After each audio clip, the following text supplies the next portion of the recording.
Life in Gaza is still unbearable. Every day we are trying to rebuild something from the ashes, even though we have nothing left to start with.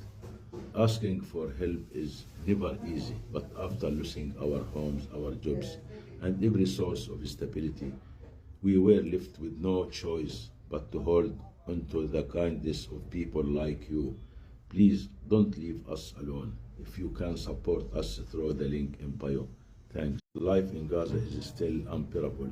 Every day we are trying to rebuild something from the ashes, even though we have nothing left to start with.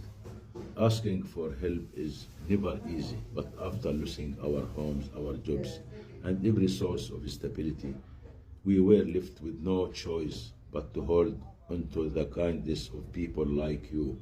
Please don't leave us alone. If you can support us through the link in bio, thanks.